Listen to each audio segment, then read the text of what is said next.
ओम नमः सिद्धेभ्य नमो जीर्णाणम। सभी को सादर शुद्धात्म वंदन। कार्तिक माह के पूर्ण होने के बाद मक्षिर माह प्रारंभ होता है और आज मक्षिर कृष्ण एकम का यह शुभ मंगल दिवस है। और आज के दिन सोनगढ़ से प्रसारित होने वाला संदेश हमें एक नई प्रेरणा देने के लिए आया है। यह संदेश पूज्य गुरुदेव श्री के वचनामृत के 170 नंबर के बोल के आधार से लिया गया है। तो चलिए देखते हैं यह संदेश। इसमें लिखा है, एक एक गुण का परिणमन स्वतंत्र सीधा नहीं होता, परंतु अनंत गुणमय अभेद द्रव्य का परिणमन होने पर साथ ही गुणों का परिणमन होता है। गुण भेद के ऊपर की दृष्टि छोड़कर अनंत गुणमय द्रव्य पर दृष्टि लगाने से द्रव्य पर्याय में शुद्ध रूप से परिणमित होता है। यहाँ पे द्रव्य गुण पर्याय की चर्चा के साथ में यह बताया गया कि किस प्रकार गुण और पर्यायों का परिणमन होता है। गुण तो कैसे हैं, सदाकाल एक जैसे रहने वाले हैं। द्रव्य भी सदाकाल एक जैसे रहने वाला है, उसमें किसी भी प्रकार का कोई चेंज नहीं होता, यानी अनचेंजेबल है। लेकिन जो चेंज होती रहती है वह क्या है, पर्याय। पर्याय प्रति समय बदलती रहती है। ऐसा नहीं होता कि अभी कुछ समय के लिए पर्याय सेम एक जैसी रहेगी और फिर बदलेगी। ये एवरी टाइम कहते हैं ना, जैसे एक नियम है, यूनिवर्सल नियम है कि पर्याय प्रति समय बदलती रहेगी। अब अगर इसमें आपको एक छोटा सा प्रश्न भी हो सकता है कि सिद्ध भगवान की पर्याय, वो तो ज्ञान गुण की उनकी पर्याय प्रकट जो हो चुकी है, तो उसमें क्या परिणमन होता है। अरे भगवान को केवल ज्ञान हुआ तो वो केवल ज्ञान तब हो गया, अब उसमें नया परिणमन क्या हो रहा है। तो वहाँ पर भी परिणमन होता है। वहाँ पर फ़र्क सिर्फ इतना है कि वहाँ पर ज्ञान गुण की ही पर्याय बार बार वही बदलती जा रही है, तो उसमें हमें ऐसे बड़ा चेंज नहीं दिखाई देता, क्योंकि प्रति समय ज्ञान ज्ञान ज्ञान ज्ञान ज्ञान ज्ञान की ही पर्याय परिणमित हो रही है। तो उसमें नया तो कुछ नहीं आएगा, लेकिन फिर भी उसमें परिणमन हो रहा है। अगर हम इसको एक छोटे से उदाहरण से समझें तो देखिए, कोई हमने एक मकान बनाया। अब वो मकान बना है तो उसमें भी परिणमन हो रहा है कि नहीं हो रहा है। दीवारों में, कलर में प्रति समय परिणमन हो रहा है। तो हमें प्रति समय परिणमन होता हुआ तो दिखाई नहीं देता। क्यों? क्योंकि वही वो एक जैसी दीवार है खड़ी, बहुत समय बाद हमें लगता है कि हाँ कुछ चेंज हो गया। जैसे कोई पेंट है तो पेंट का कलर फीका पड़ना, उसकी शाइनिंग कम होना, यह हमें कैसे एक लंबे समय के बाद पता चलता है। बिल्डिंग है तो बिल्डिंग थोड़ा दिन पुराना होगा तब वो थोड़ा सा उसकी जर्जर अवस्था में आएगा, तब हमें समझ में आता है कि इसमें परिणमन हुआ। तो क्या परिणमन पहले नहीं हो रहा था? तो यहाँ पर यह है कि परिणमन तो हो रहा है प्रति समय, लेकिन हमारे ज्ञान में नहीं आ रहा है, तो वो हमारा दोष है। तो उसी प्रकार अरिहंत भगवान, सिद्ध भगवान के भी जो ज्ञान का परिणमन हो रहा है, ज्ञान रूप ही जो परिणमन हो रहा है, तो उसमें भी प्रति समय परिणमन हो रहा है, लेकिन हमारी पकड़ में नहीं आ रहा है, इसलिए हमें वो पता नहीं चलता। इस प्रकार इसको समझना चाहिए। एक छोटा सा बालक जब छोटे से बड़ा होता है, आज वो 1 दिन का है, 2 दिन का, 3 दिन का, तो वो हमें एकदम से थोड़ी पता चलता है कि कितना उसमें परिणमन हो रहा है। लेकिन धीरे धीरे हमें समझ में आता है। जब वो 1 महीने का होता है तब हमें लगता है कि हाँ ये बच्चा बड़ा हो गया, फिर 2 महीने का हुआ, फिर इस प्रकार हमें धीरे धीरे मालूम पड़ता है। लेकिन परिणमन उसमें भी प्रति समय हो रहा है। जो बालक है उसमें ग्रोथ जो है ना, वो प्रति समय हो रही है। ऐसे हर वस्तु में लगा देना, जितनी भी चीज़ें हैं उन सब में, चाहे वो पुद्गल हो चाहे वो जीव द्रव्य हो, सबका परिणमन तो सब में होगा, लेकिन हमें पकड़ में नहीं आता, वो चीज़ अलग है। और सब में अपने अपने अनुसार परिणमन होता रहता है। फिर यहाँ पे कहा कि एक एक गुणों का परिणमन स्वतंत्र अलग अलग नहीं होता, अनंत गुणमय अभेद रूप से होता है। तो जैसे द्रव्य का परिणमन होगा तो गुणों का परिणमन तो कैसे हो जाएगा, सहज ही हो जाएगा, क्योंकि द्रव्य में क्या रहते हैं, गुण।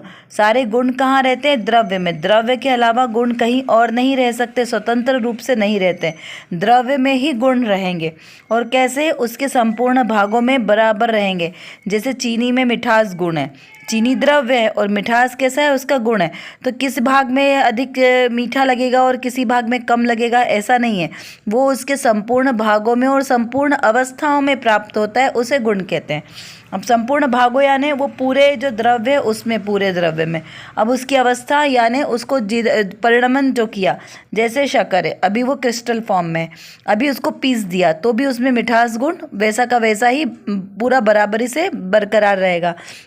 फिर उसको आपने पानी में कर दिया डिज़ोल्व, तो भी उसमें मिठास है। उसे आपने चाहे तो दूध में डाल दो तो भी उसमें मिठास गुण है, चाहे उसे रबड़ी में डालो, किसी में भी डालो। तो चीनी है वो अपना स्वभाव नहीं छोड़ती, आप उसे जिस भी चीज़ में डालेंगे उसमें वो अपनी मिठास अपना गुण बताएगा, उस अपने अस्तित्व को वो पूरा बराबर रखता है।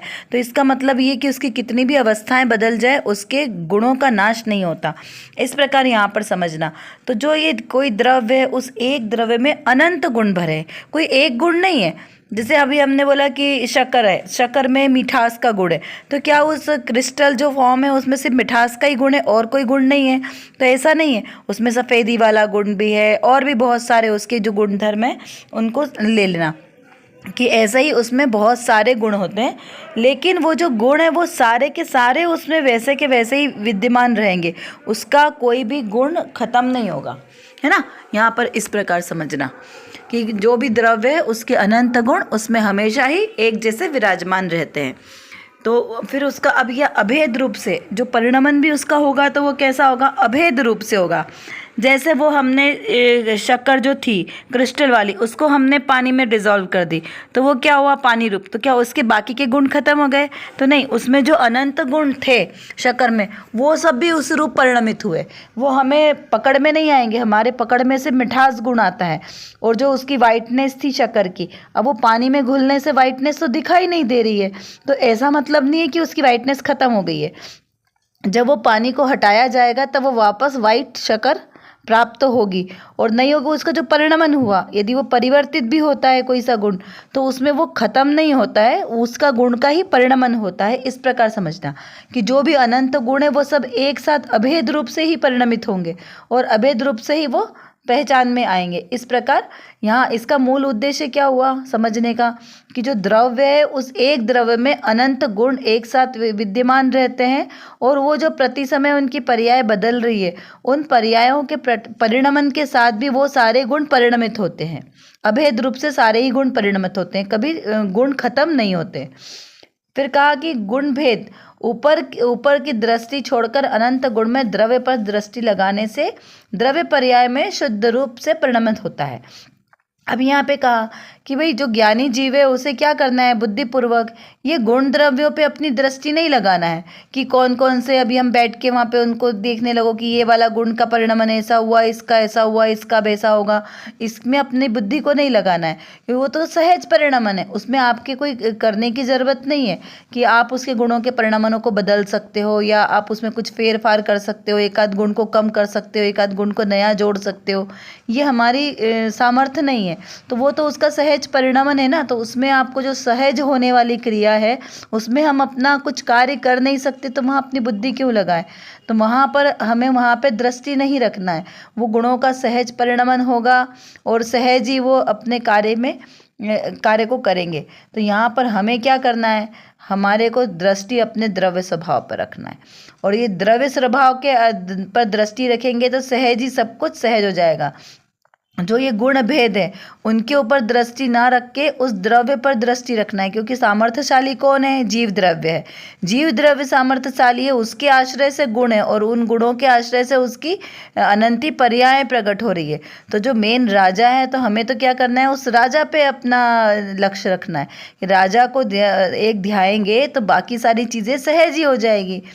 जैसे समर साय जी में भी गाथा आती ना 17-18 नंबर की, कि यदि आपको राजा से अपना कोई कार्य कराना सिद्ध होगा तो क्या करना पड़ेगा, पहले राजा को जाने कि राजा कैसा है, उसका स्वभाव कैसा है, वो क्या क्या कार्य करता है, फिर उस रूप आचरण करें, है ना। तो उसी तरह से जब हमें किसी वस्तु की प्राप्ति करना है तो पहले उसके मूल स्वभाव को जाने।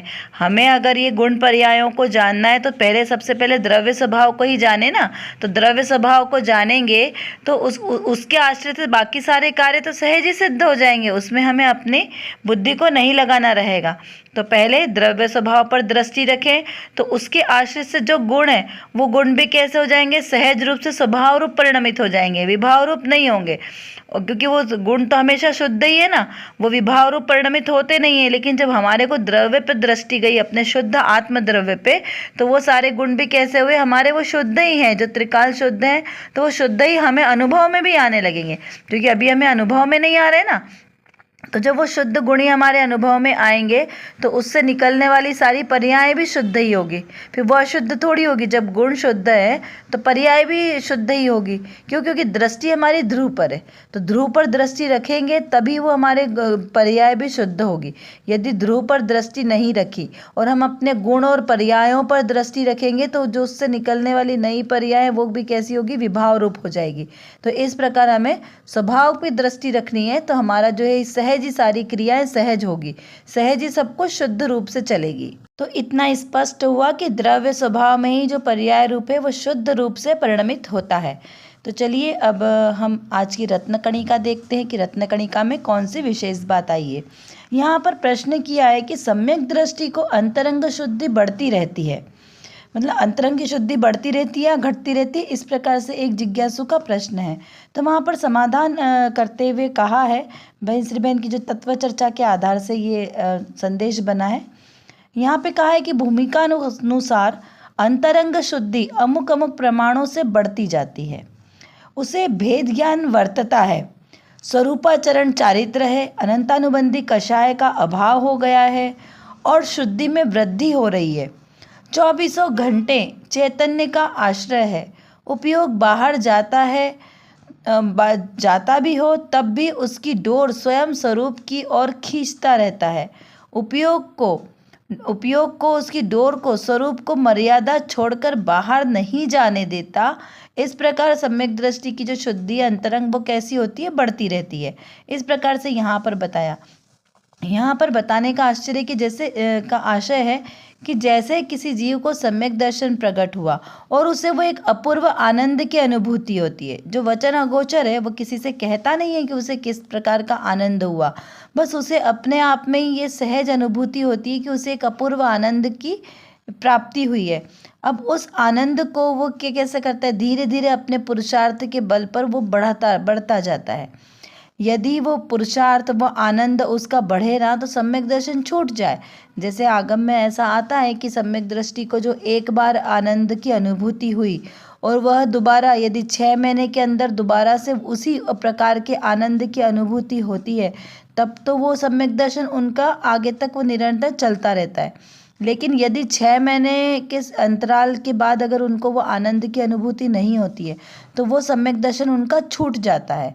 तो यहाँ पर इसका अर्थ क्या समझना, मैं बहुत सरल तरीके से इसको समझाने का प्रयास कर रही हूँ कि जो सम्यक दृष्टि का आनंद है वो आत्मा का आनंद, अभूतपूर्व आनंद, वो आनंद की जैसी उसे अनुभूति मान लीजिए आज का समय ले तो आज जो उसे अनुभूति हुई है सेम ऐसी की ऐसी अनुभूति उसे 6 महीने बाद होनी चाहिए, होनी जरूरी है। यदि उस समय तक वो वैसी की वैसी अनुभूति उसे नहीं हुई तो वो उसका सम्यक दर्शन छूट जाएगा। यानी आनंद की अनुभूति होनी चाहिए। अब हो सकता है वो उससे भी ज़्यादा आनंद की अनुभूति हो या उससे थोड़े से कम अनुभूति हो, लेकिन आनंद की अनुभूति होनी चाहिए, जिसे अपूर्व आनंद कहते हैं ना। वो आनंद की अनुभूति अगर 6-6 महीने में होती रही तो वो सम्यक दर्शन उनका आगे तक चलता रहता है। और यदि वो अनुभूति 6 महीने के अंदर में नहीं हुई तो वो सम्यक दर्शन उनका छूट जाता है। जैसा उपशम सम्यक तो हमें जीवन में अनंत बार ऐसे होते रहते हैं, अनेकों बार। जो जैसे जीव द्रव्य, हमारी आयु कितनी है, अनंत है ना, अनादि अनंत है आयु, अनादिकाल से मैं तो जीव द्रव्य हूँ।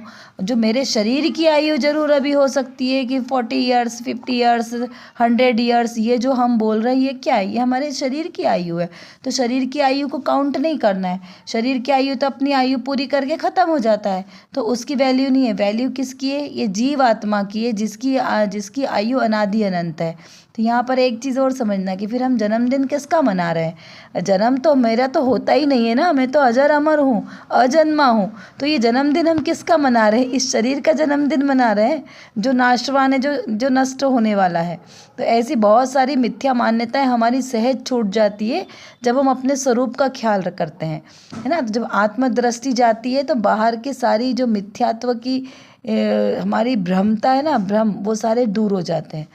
तो यहाँ पर ये कहना चाहते हैं कि जब भूमिका अनुसार यानी जो जीव की जैसी उसकी सामर्थ्य है, जैसे मिथ्या दृष्टि जीव, तो वो मिथ्यात्व की भूमिका में, यानी अभी उसकी कोई भूमिका चालू नहीं हुई। अगर देखा जाए तो भूमिका चतुर्थ गुण स्थान से चालू होती है कि भाई चतुर्थ गुण स्थान वाली भूमिका वाला जीव है, पंचम गुण स्थान वाला है, छठम गुण स्थान वाला है, कि सातवें गुण स्थान वाला है। ये जो गुण स्थान है एक्चुअली ये क्या है?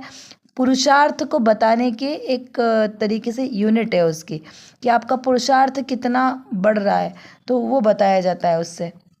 तो जो सम्यक दृष्टि जीव है 4 गुण स्थान वाला, उसकी कैसी है? एक अनंतानुबंधी कषाय का अभाव हो गया है।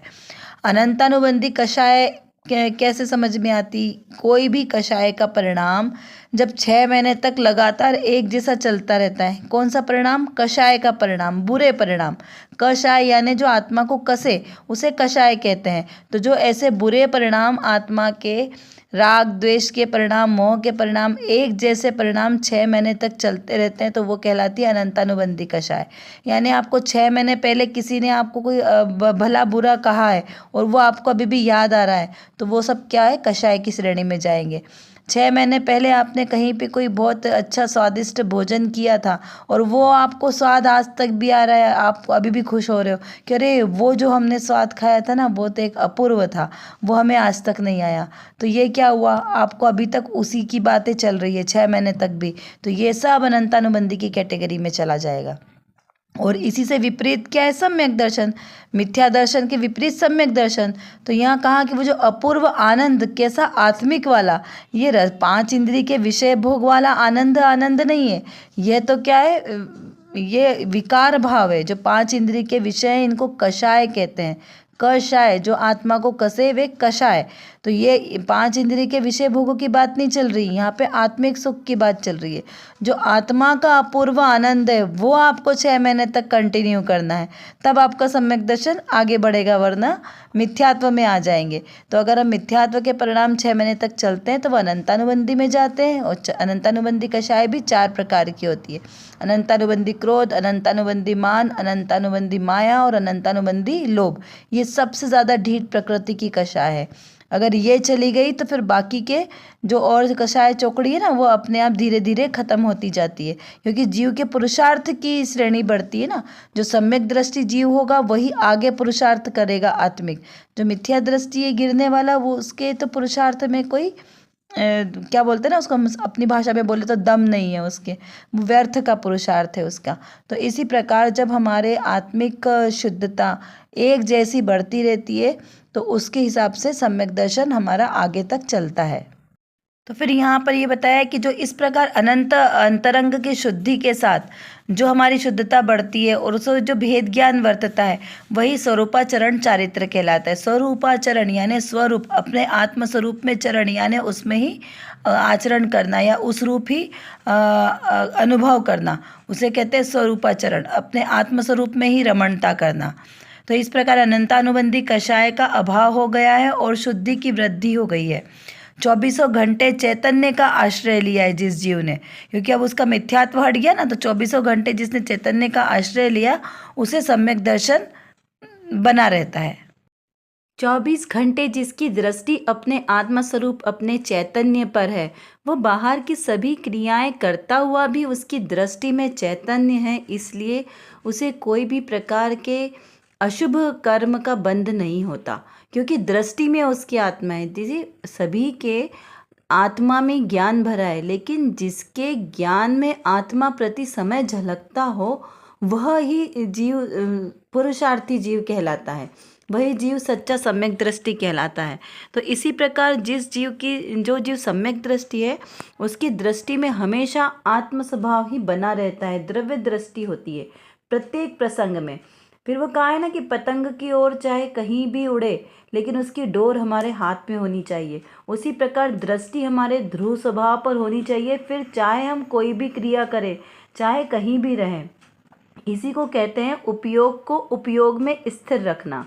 मेरा उपयोग क्या है जीव स्वभाव का? जानना देखना। तो मेरा उपयोग जानना देखना से मात्र जानने और देखने का ही कार्य करे तो उसे कहा कि उपयोग को उपयोग में स्थिर रखना। इस प्रकार से आज के इस संदेश का आशय निकलता है। चलिए, इतना आपको अच्छी तरीके से समझ में आ गया होगा। अब थोड़ा सा हम रिवीजन करने के लिए कुछ प्रश्नों का चिंतन करें। जितना चिंतन करेंगे उतना ही हमें विषय की क्लियरिटी होगी। द्रव्य, गुण और पर्याय क्या है? अभेद दृष्टि क्या है? मैं कौन हूँ? कैसे मैं को जाना जाता है? ऐसा विचार करें।